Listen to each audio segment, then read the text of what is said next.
Greetings and welcome back to Big Bacon's Collection. Today we're going to be looking at the G.I. Joe Classified Courtney CoverGirl Krieger.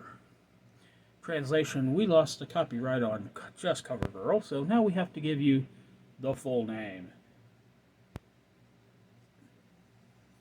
As always, we're going to look at the packaging, we're going to bust it open, check out the accessories, check out the figure, look at the articulation, gear her up, and get her on the shelf. And who knows, maybe if we're lucky, I'll also review her Wolverine. There, I've reviewed it. That's it. The only Wolverine she has is on the box. Oh well, maybe someday. So, let's start with the top of the packaging, shall we? We've got the commercial hang tab. Don't choke. Number 59 in the line. In the front we have a very kiddish cartoon. I'm not going to call it art, I'm going to call it a cartoon. We have a render of the figure, G.I. Joe Classified series, made by Hasbro, Courtney CoverGirl Krieger. The not a file card includes the name and the specialties and number 59 in line. This side is a continuation. Well, this one isn't a continuation. This one is just a rehash, a larger rehash of the art on the front. Sorry about that. Down here we have stupid script. Back here we have more stupid script. More information. Actually, it's the same information that was on the side of the not a file card. The render. A different render showing the height at 6 inches. Looks like it comes with a shotgun, a sidearm, a tablet, and a wrench. So, without any further ado, let's crack this thing open, shall we? Now, looking at the renders, I've got a bad feeling about this. We have the accessory box. We have the cardboard casket. Stay upright. The cardboard casket does not want to cooperate. And the box is empty. Courtney CoverGirl Krieger, number 59. Oversized for any individual at this scale to use. Okay, so we want to make sure that we do not forget the additional stupid script. What day in our life would be complete without the additional stupid script?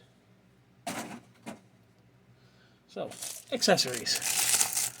Big old bag. The accessories fit down here. So all this up here, kind of pointless.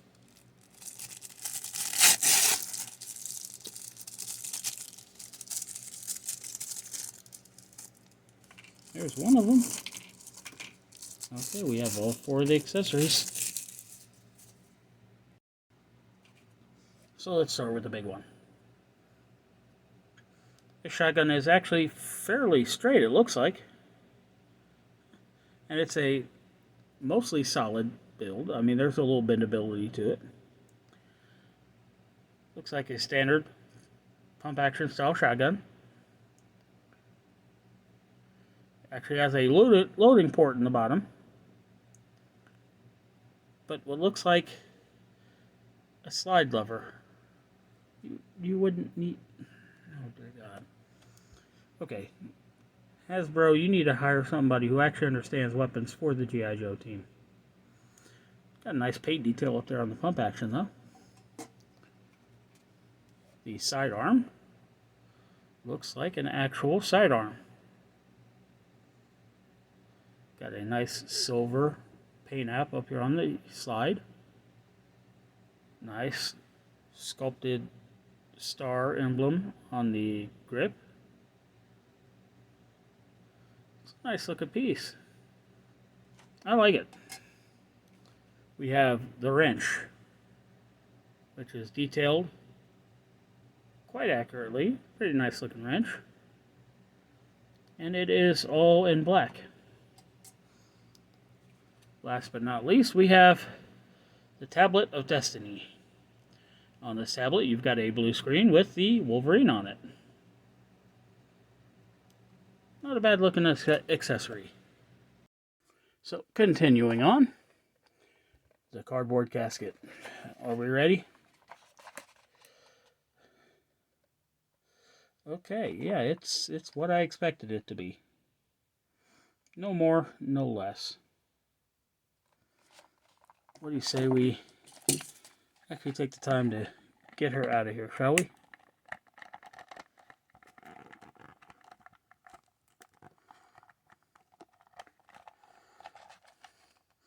You know what? It's easier from the back. That's what she said.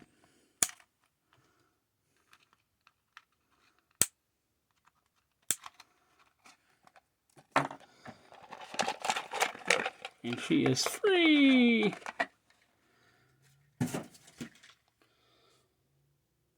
Okay, looking at the figure.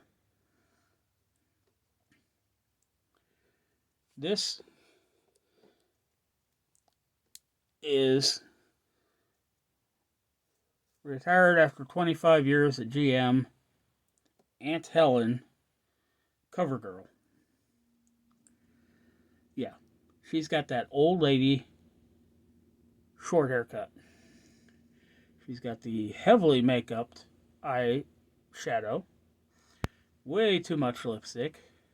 She literally looks like my Aunt Helen. May she rest in peace. Don't get me wrong, the paint apps they put in there are done pristinely. Eyes are in there perfectly. Makeup is on the lips and not halfway across the face. Sculpt-wise, it's nice. I mean, something seems a little bit off about it, but I can't quite put my finger on it. So, she's got the traditional blouse-type shirt underneath, cut way too low for my aunt. And it looks like there's some sort of paint mishap there in the middle. Over top of that, she has a bomber-style jacket. And I have to admit, I like the look of it. Got it rolled up slightly there at the wrists. Got the white fur around the top. Got a unit emblem on the shoulder. But I see one thing, and we're going to get to it. That we'll get to in a minute. Gloves, fingerless, brown, nice looking. Got a mechanic style belt with flashlight, pouches. Just some general stuff all around it. There is a sculpted belt here. And if any of this down here looks familiar, it's because it's reuse of Lady J. At least down to the boots. Pants are typical for the G.I. Joe line. Boots look good. I like these boots. Has a sidearm holster on the right thigh. A tablet holder on the left. Has a little slot here for the wrench. All in all, it's not a bad looking sculpt. Not a lot of paint detail issues with it.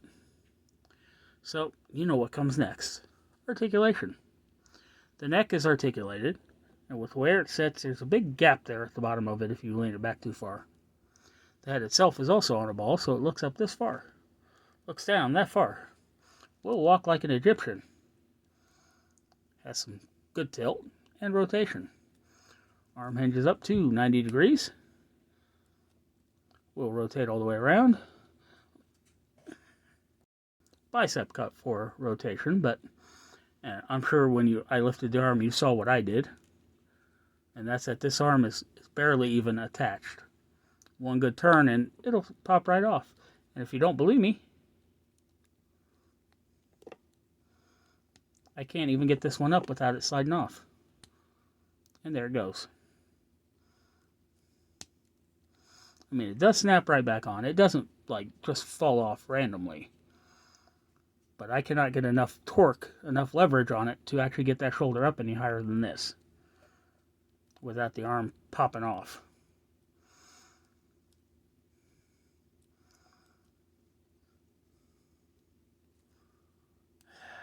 Hasbro, Hasbro, Hasbro. So we have double jointed pinless elbows for full range of motion. Hands rotate, horizontal hinging on the left, vertical on the right. Has a waist and torso ball. Sorry about that, I got a bit of a cough I've been fighting. So those two joints lean back that far, come forward just that far. Got some tilt and rotation. Leg, drop down hip, hinges out that far. That far, that far, that far. Kicks forward. Pretty good. Thigh cut for rotation. Double jointed pinless knee. Not quite full distance, but good range to it. Boot cut for rotation. Foot hinges back that far. Forward that far. Front facing pin for rocker. Sorry y'all, I'm fighting a little bit of a sinus issue, and every time I have to cough, I just pause the video. So let's get her geared up, shall we? There is a small slot on the back of the tablet that lines up with a dent there. So you just slide it in that way. Sidearm goes into the holster really well. The wrench will just slide right back here into the belt. You know, I like a good woman who isn't afraid to get her hands dirty. Now the fun part is going to be... Okay, here comes another one. Sorry about that. Your fun's going to be getting this weapon into position without the arms popping off. It might be easier for me to position the arms separately and then just pop them back on together. Okay, hands are not, well, they're loose, but they're not like easily accessible. There we go. It's actually a hell of a lot easier than I thought it would be. Well, let's see if I can get the other hand on there. That went on fairly easily. A little bit of pressure to reset those arms. And there we have her. CoverGirl. Now what do y'all say we get her up on the shelf, shall we?